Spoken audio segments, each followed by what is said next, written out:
ونعوذ بالله من شرور أنفسنا ومن سيئات أعمالنا من يهده الله فلا مضل له ومن يضلله فلا هادي له وأشهد أن لا إله إلا الله وحده لا شريك له وأشهد أن سيدنا وسندنا ونبينا ومولانا محمدا عبده ورسوله صلى الله تعالى عليه وعلى آله وأصحابه وبارك وسلم تسليما كثيرا أما بعد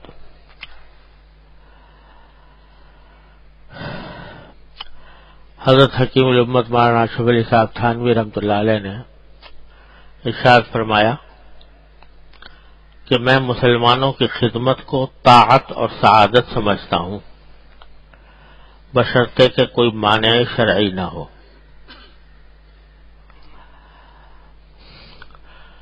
خدمت، کسی بھی مسلمان کی خدمت، کسی بھی انداز کی خدمت ہو، وہ ایک عظیم طاعت اور عبادت ہے۔ اور شاید پچھلی مرتبہ میں نے اپنے حضرت والا حضرت عارفی قدس اللہ تعالی سرہ کا یہ ارشاد نقل کیا تھا کہ دنیا میں لوگ مختلف عہدوں اور منصبوں کے لیے جد و جہد کرتے ہیں، کوششیں کرتے ہیں اور چاہتے ہیں کہ مجھے کوئی بڑا عہدہ مل جائے، لیکن سارے عہدوں میں اور سارے منصبوں میں یہ بات ہے کہ اول تو اپنے اختیار میں نہیں۔ کوئی آدمی چاہے کہ میں وزیر بن جاؤں، اس کے اختیار میں نہیں ہے، اور اگر بن بھی جائے تو اس کے اوپر حسد کرنے والے بہت، اور اس کو اتارنے کی کوشش کرنے والے بہت، ہر وقت اسی چکر میں رہتے ہیں جو حکمران بن جاتے ہیں کہ کرسی ہمارے نیچے سے نہ نکل جائے، اور دوسرے اس کوشش میں رہتے ہیں کہ یہ اترے تو میں چڑھوں۔ ساری سیاست کی کشمکش اسی میں چلتی رہتی ہے۔ تو سارے دنیا کے منصبوں میں تو یہ مشکلات ہیں۔ فرمایا کہ میں تمہیں ایک ایسا منصب بتاتا ہوں جس کو حاصل کرنے میں کسی دوسرے کی ضرورت نہیں، خود ہی حاصل کر سکتے ہو، اور اس پر کوئی تم سے حسد بھی نہیں کرے گا، نہ کوئی تم سے چھیننے کی کوشش کرے گا، اور ہمیشہ اس منصب پر قائم رہ سکتے ہو۔ وہ منصب کیا ہے کہ خادم بن جاؤ، خدمت خلق کو اپنا مقصود بنا لو۔ تو یہ ایسا منصب ہے کہ نہ کوئی حسد کرے گا، نہ کوئی اتارنے کی کوشش کرے گا، خود اپنے طور پر حاصل کر لیا اور ہمیشہ اس خادم بنے رہ سکتے ہو۔ ہر چیز کی، دنیا کے ہر کام میں خدمت، نوعیتیں مختلف ہوتی ہیں۔ والدین اپنے بچوں کی تربیت کرتے ہیں، یہ بچوں کی خدمت ہے۔ استاد شاگرد کی کرتا ہے، یہ شاگرد کی خدمت ہے۔ شیخ اپنے مریدوں کی تربیت کرتا ہے، یہ اس کی خدمت ہے۔ عنوان طریقے مختلف ہیں، نوعیتیں مختلف ہیں، لیکن ہے سب خدمت خلق۔ اور یہ ایسی چیز ہے کہ جو طاعت، عظیم طاعت ہے۔ کسی فارسی شاعر نے کہا ہے کہ لوگ تصوف سمجھتے ہیں اس کو کہ بیٹھا ہوا آدمی تسبیح پڑھ رہا ہے اور مصلی پر بیٹھا ہے۔ وہ فرماتے ہیں کہ تسبیح و سجادہ و خلق نیست، طریقت بجو خدمت خلق نیست۔ یہ طریقت یعنی تصوف، یہ محض تسبیح پڑھ لینے اور مصلی بچھا لینے اور گدڑی کا جیسا لباس پہن لینے کا نام تصوف اور طریقت نہیں ہے۔ طریقت بجز خدمت خلق نیست۔ طریقت وہ کیا ہے؟ مخلوق کی خدمت، مخلوق کی خدمت، حقوق کی ادائیگی کا اہتمام، یہ طریقت ہے۔ جس کو یہ حاصل ہو گیا تو سمجھو اس کو طریقت کا مقصد حاصل ہو گیا۔ خود نبی کریم سرورت عالم صلی اللہ علیہ وسلم کی سنت کو دیکھو کہ کس طرح سرکار دو عالم صلی اللہ علیہ وسلم اتنا بڑا عظیم الشان منصب جو اس کائنات میں کسی اور کو حاصل نہ ہو سکا نہ ہو سکتا ہے، سید الاولین والآخرین صلی اللہ علیہ وسلم، لیکن اپنے گھر میں جاتے ہیں تو گھر کے کام بھی خود کرتے ہیں۔ حضرت عائشہ صدیقہ رضی اللہ تعالی عنہ فرماتی ہیں کہ جب نبی کریم صلی اللہ علیہ وسلم گھر میں تشریف لاتے تھے تو اپنے کام خود کرتے تھے۔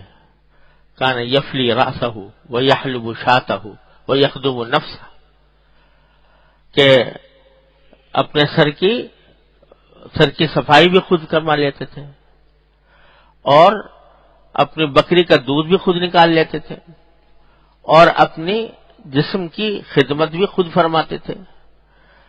اور ایک حدیث میں عائشہ صدیقہ رضی اللہ عنہ نے فرمایا کہ کان یکون فیہ محنت اہلی، وہ اپنے گھر والوں کی جو گھر کے کام ہوتے ہیں اس کے اندر بھی آپ حصہ لگاتے تھے۔ اب لوگ یہ سمجھتے ہیں کہ گھر کا کام تو صرف عورتوں کا کام ہے، گھر کی صفائی کرنا، گھر کی دیکھ بھال کرنا، کھانا پکانا، برتن اٹھانا، یہ سارے کام جو ہیں یہ صرف عورتوں کے ہیں، اور مرد جو ہے اس کو اپنے شان کے خلاف سمجھتے ہیں کہ ہم گھر کے یہ کام کریں۔ ارے سرکار دو عالم صلی اللہ علیہ وسلم تو حالانکہ ازواج مطہرات سرکار دو عالم صلی اللہ علیہ وسلم پر جان چھڑکنے والی ازواج مطہرات تھی، لیکن جب نبی کریم سرور دو عالم صلی اللہ علیہ وسلم گھر میں تشریف لے جاتے تو اپنے گھر والوں کے کاموں میں ہاتھ بٹاتے تھے۔ تو یہ خدمت کی غرض سے خدمت اپنے گھر والوں کی خدمت خود اپنے ہاتھوں سے انجام دیتے تھے۔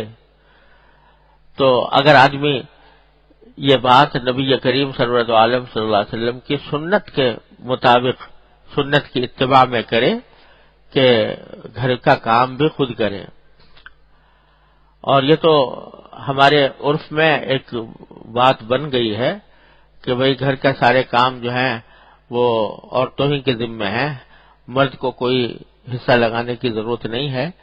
یہ در حقیقت تکبر کی وجہ سے ہے کہ اپنے آپ کو بہت بڑا منصب پر سمجھ لیا اور عورتوں کو محکوم قرار دے لیا، اس کے نتیجے میں سارے کام جو ہیں وہ ان کے سر ڈال دیے۔ اگر کوئی نوبت آ بھی جائے تو اس کو برا سمجھتے ہیں، عیب سمجھتے ہیں، عار سمجھتے ہیں کہ گھر کا کام ہم کیوں کریں۔ لیکن خوب سمجھ لو کہ یہ خیال جو ہے یہ بڑے تکبر کی بات ہے اور نبی کریم صلی اللہ علیہ وسلم کی سنت کی خلاف ورزی ہے۔ جب ضرورت پیش آئے تو گھر کا کام خود بھی کرنا چاہیے، بلکہ فقہا نے تو یہاں تک لکھا ہے کہ اصل میں عورت اگر اپنے گھر میں کام کرتی ہوئی آئی ہو میکے میں تب تو ٹھیک ہے، یہاں پر بھی اس سے کام لینا، کام کرے وہ شوہر کے ہاں۔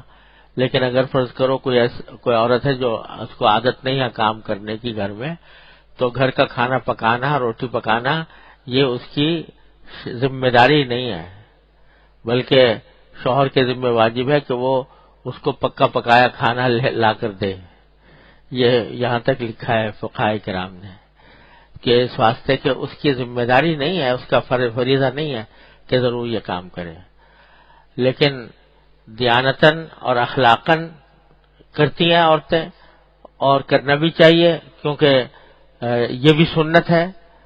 نبی کریم صلی اللہ علیہ وسلم نے حضرت علی اور حضرت فاطمہ رضی اللہ تعالی عنہما کے درمیان یہ تقسیم کار تجویز کی تھی کہ حضرت علی سے فرمایا تھا کہ تم باہر کے کام کیا کرو، اور حضرت فاطمہ سے کہا تھا کہ تم اپنے گھر کے کام کیا کرو، اور وہ حضرت فاطمہ رضی اللہ تعالیٰ عنہا جو ہے چکی پیستی تھیں، یہاں تک کہ ہاتھوں میں گڑھے پڑ گئے تھے، اور نبی کریم صلی اللہ علیہ وسلم کی خدمت میں آ کر عرض کیا کہ میں چکی پیس کر میرے ہاتھوں میں گڑھے ہو گئے ہیں، تو آپ مجھے کوئی غلام دلوا دیجئے۔ بہت سے غلام مال غنیمت میں آتے تھے، کوئی غلام کوئی باندی، لیکن نبی کریم صلی اللہ علیہ وسلم نے فرمایا کہ جب تک صفہ کے غریبوں کا انتظام نہیں ہو جاتا میں تمہیں کوئی غلام نہیں دے سکتا۔ اس سے بہتر چیز تمہیں بتاتا ہوں، اور وہ یہ کہ سبحان اللہ 33 مرتبہ اور الحمدللہ 33 مرتبہ اور اللہ اکبر 34 مرتبہ پڑھا کرو، تو جب بھی نماز کے لیے اور رات کو سوتے وقت یہ پڑھا کرو تو انشاءاللہ تمہیں یہ جو تھکن ہے اس کا احساس تمہارے دل سے چلا جاتا رہے گا۔ اسی لیے اس کو تسبیح فاطمی کہتے ہیں۔ تو حضور اقدس صلی اللہ علیہ وسلم نے یہ تقسیم کار فرما دی تھی حضرت علی حضرت فاطمہ رضی اللہ عنہ، لہذا کرنا چاہیے، لیکن اس کے معنی یہ نہیں ہے کہ مرد جو ہے وہ کر نہیں سکتا، گھر کا کوئی کام نہیں کر سکتا، اپنے ہاتھ سے نہیں کر سکتا، بلکہ اس کو کرنا چاہیے خدمت کے نقطہ نظر سے بھی، اور ساتھ میں نبی کریم سرور عالم صلی اللہ علیہ وسلم کی سنت کی اتباع کی نیت سے یہ کام کرنا چاہیے۔ اور بھی کسی اللہ کے بندے کی جس وقت کوئی خدمت کرنے کا موقع مل جائے اس کو غنیمت سمجھے کہ اللہ تبارک و تعالی نے کسی اپنے بندے کی خدمت کا موقع عطا فرمایا، کوئی ہو، ضروری نہیں۔ لوگ اس کے انتظار میں تو بہت رہتے ہیں کہ بڑے بزرگوں کی خدمت کریں، لیکن اپنے مسلمان بھائیوں کی خدمت یہ اس کا خیال ہی کم آتا ہے۔ اللہ تبارک و تعالیٰ اگر جن بندوں کو توفیق دیتے ہیں تو وہ ساری مخلوق کی خدمت کرنے کی فکر میں، جب کہاں کسی کے کام آنے کا کوئی موقع ہو جائے تو اس کو غنیمت سمجھتے ہیں۔ حضرت مولانا مظفر حسین صاحب کاندھلوی رحمۃ اللہ علیہ جو بڑے اولیاء اللہ میں سے ہیں، کاندھلہ کے بڑے بزرگوں میں سے بڑے عالم تھے، اور سارا کاندھلہ کا شہر ان کی عزت کرتا تھا، لیکن پیدل جایا کرتے تھے، سفر کرتے تھے۔ تو ایک مرتبہ کہیں سے پیدل آ رہے تھے کسی دوسرے شہر یا قصبے سے، تو دیکھا کہ ایک بوڑھے آدمی ہیں، وہ بیچارے اپنے کوئی گٹھڑی اٹھائے ہوئے جا رہے ہیں، اور محسوس ہو رہا ہے کہ گٹھڑی اٹھانا ان کے اوپر بھاری ہو رہا ہے۔ تو انہوں نے آگے جا کر ان سے عرض کیا کہ اگر آپ اجازت دیں تو میں اٹھا لوں اس کو۔ تو وہ بیچارے پہلے ہی بوجھل ہو رہے تھے، بہت ان کو بوجھ معلوم ہو رہا تھا۔ انہوں نے حضرت نے پیشکش کی تو انہوں نے قبول کر لی کہ ٹھیک ہے اٹھا لیجیے۔ اب یہ حضرت اس کو اپنے سر پہ رکھ کر اور اس کا سامان سر پہ رکھ کر اور روانہ ہو گئے۔ اجنبی آدمی، کوئی یعنی اس سے پہلے نہ دیکھا، نہ ملاقات، نہ کوئی تعارف۔ راستے میں چلتے چلتے پوچھا وہ جو بزرگ تھے، بوڑھے تھے، کہ آپ کہاں جا رہے ہو؟ تو انہوں نے کہا کاندھلہ جا رہا ہوں۔ کہ اچھا کیوں جا رہے ہو؟ کہ جی وہاں پر سنا ایک بڑے بزرگ ہیں، بڑے عالم ہیں، ان سے ملنے جا رہا ہوں۔ انہوں نے کہا کون ہے وہ؟ کہا کہ ان کا نام مولانا مظفر حسین ہے۔ آپ جانتے ہو ان کو، مولانا مظفر حسین صاحب؟ تو انہوں نے کہا ہاں بھائی جانتا تو ہوں۔ تو انہوں نے کہا کہ میں نے سنا ہے کہ بہت بہت بزرگ آدمی ہے اور بہت متقی پرہیزگار ہے۔ تو مولانا نے کہا کہ ہاں نماز تو پڑھ لیں۔ یہ کہتے کہتے چلتے رہے ساتھ، یہاں تک کہ جب کاندھلہ شہر آیا، لوگوں نے دیکھا کہ حضرت مولانا سر پہ گٹھڑی اٹھائے ہوئے چلے آ رہے ہیں، تو لوگ دوڑے پکڑنے کے لیے کہ حضرت کے بوجھ ہم اٹھائیں۔ تو تو اس وقت جو ساتھ چل رہے تھے ان کو احساس ہوا کہ یہ کون آدمی ہے کہ سب ان کی طرف دوڑ رہے ہیں. وہاں جا کے پتہ چلا کہ وہ بزرگ جن کی زیارت کے لیے جا رہے تھے وہ یہی تھے جنہوں نے سامان سر پہ اٹھایا ہوا تھا. تو کتنے آدمی بلند مقام پر پہنچ جائے، کتنے آگے ہو جائے، لیکن خدمت کا جذبہ جو نبی کریم سرورت عالم صلی اللہ علیہ وسلم نے سکھایا، جو آپ نے جس کی تلقین فرمائی، جس پر عمل فرمایا، تو ان بزرگوں نے وہ کر کے.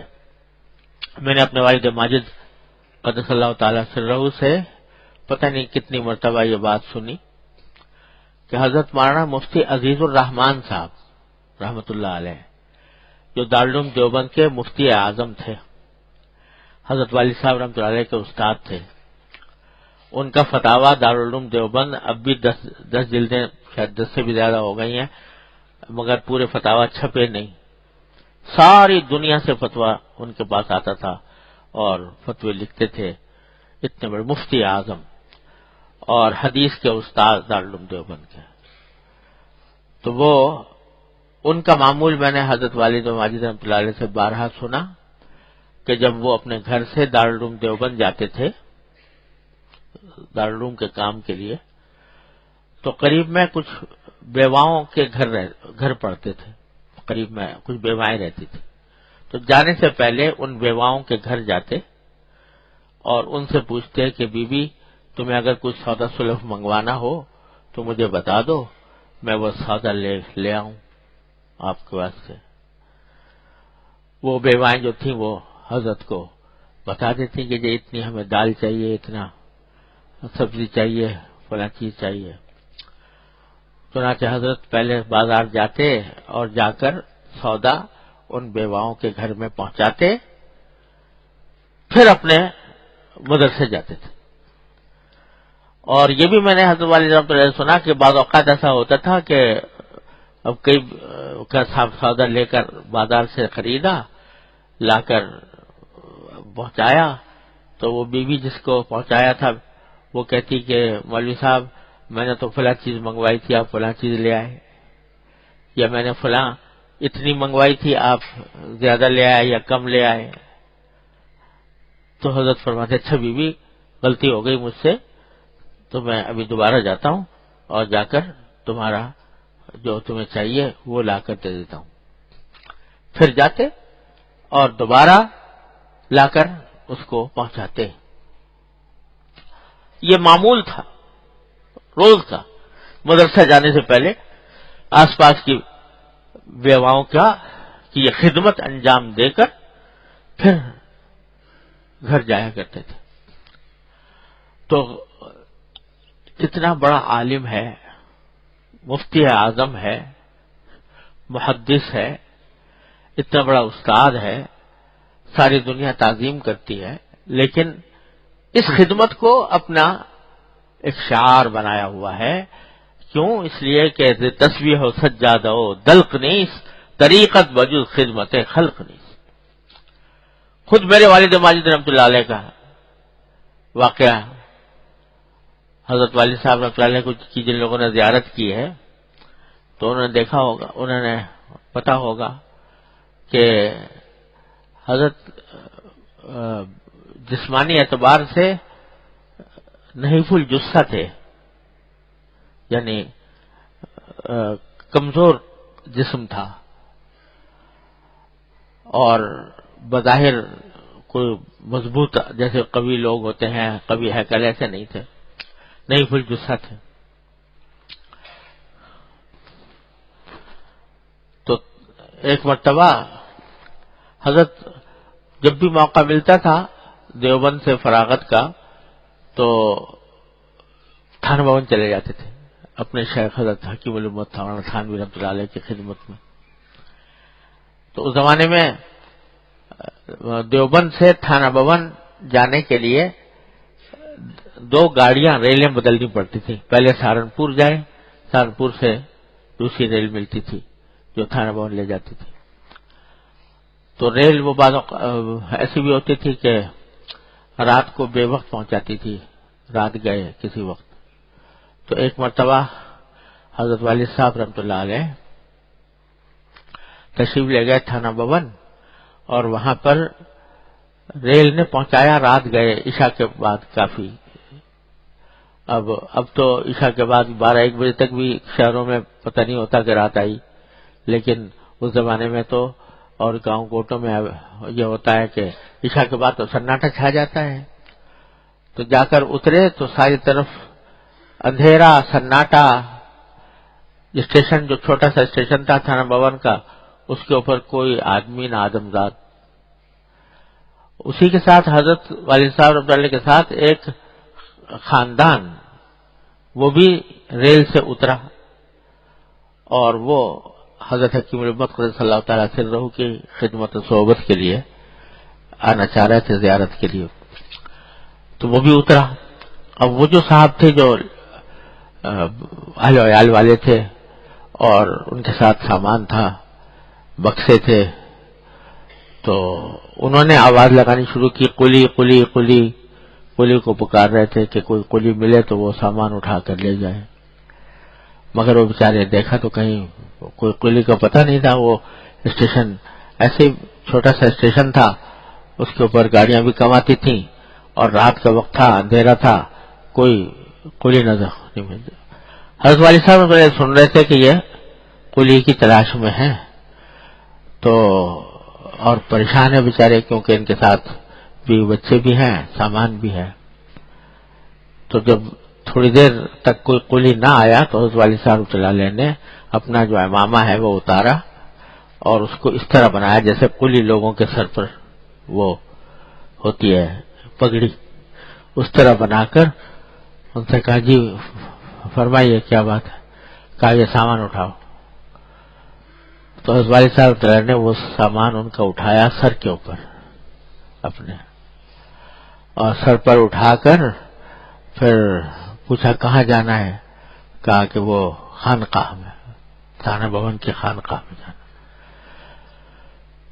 تو حضرت والد صاحب نے وہ سامان، حالانکہ میں نے عرض کیا کہ نہیں فل جثہ تھے، لیکن اب کبھی اس طرح بہت زیادہ سامان اٹھانے کی عادت بھی نہیں تھی، لیکن یہ دیکھا کہ بیچارے پریشان ہیں تو ان کی پریشانی کو دور کرنے کے لیے سر پر اٹھایا سامان، اور اٹھا کر لے کر چلے تھانہ بھون کی خانقاہ میں. حضرت کی جو خانقاہ تھی وہاں تک لے گئے، دروازے تک، اور دروازے پہ جا کر سامان اتار دیا.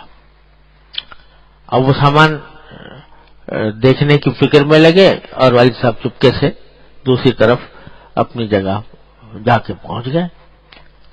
اب وہ آدمی آواز دیتا رہا، بھائی قلی قلی، پیسے دینے کے لیے آواز دیتا رہا. وہ والد صاحب جا چکے تھے. تو اگلے دن جب حضرت حکیم الامت قدس اللہ تعالیٰ سرہ کی مجلس میں پہنچے تو وہاں وہ صاحب بھی موجود تھے جن کا سامان لے کر حضرت والد صاحب آئے تھے. تو انہوں نے کہا حضرت رات تو پتہ نہیں کیا کوئی فرشتہ آیا ہماری مدد کے لیے، اللہ تعالیٰ نے بھیجا، ہم تو آج تک سمجھ میں نہیں آ رہا کہ کون تھا کیا تھا. اس طرح قصہ ہوا. ہم آواز لگا رہا تھا، ایک آدمی آیا، اس نے سامان اٹھا کے وہ لے آیا. اب میں تلاش کرتا رہا کہ اس کو پیسے دوں، وہ غائب ہی ہو گیا. تو کوئی پتہ نہیں کوئی فرشتہ تھا، اللہ تعالیٰ کی طرف سے آیا تھا یا کیا تھا. وہ سب بات بتا رہے تھے. بھائی صاحب فرماتے میں سن رہا تھا کہ انہوں نے یہ سب باتیں حضرت سے بتائی. حضرت نے فرمایا بھائی اللہ تعالیٰ نے تمہاری مدد کی، لیکن نہ ان کو پتا، نہ شاید حضرت والا کو پتا. صرف ایک آدمی جس نے یہ کام کیا تھا، بس وہ اس کو پتا تھا، اور کسی کو پتا نہیں سوائے اس کے اللہ کے. تو بھائی ہم لوگ تعیشات میں پڑھ کر اور عیش و آرام کی زندگی گزار کر خدمت کی لذت بھول گئے، اور خدمت کا اجر و ثواب سے محروم ہو گئے. اللہ تبارک و تعالیٰ اپنے رحمت سے توفیق عطا فرمائے کہ جس وقت جس خدمت کا موقع ملے، کسی اللہ کے بندے کی خدمت کا موقع ملے، اس کو غنیمت سمجھو. اور جیسے میں نے عرض کیا، خدمت کے عنوان مختلف ہوتے ہیں، خدمت کی نوعیتیں مختلف ہوتی ہیں. ہر وقت ہر کام اس غرض سے کرو کہ میں خدمت کر رہا ہوں. اگر پڑھ رہے ہو تو اس غرض سے پڑھو کہ یہ میں ایک تو کہ خود عمل کروں گا اس پڑھ کر، اور دوسرے اس کے ذریعے مخلوق کی خدمت کروں گا. مخلوق کی خدمت کرنے کے لیے پڑھو.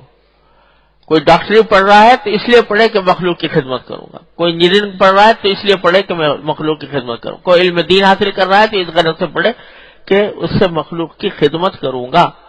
یہ نیت کر کے پڑھے گا تو وہ سارا اجر و ثواب اس کے کھاتے میں انشاءاللہ لکھا جائے گا. حضرت ہی کا ایک اور واقعہ یاد آ گیا. حضرت حکیم الامت مولانا تھانوی قدس اللہ تعالیٰ سر رہو، اللہ تعالیٰ ان کے درجات بلند فرمائے، مرض وفات میں تھے. وہ بیماری جس میں بالآخر وفات ہوئی. ڈاکٹروں نے، طبیبوں نے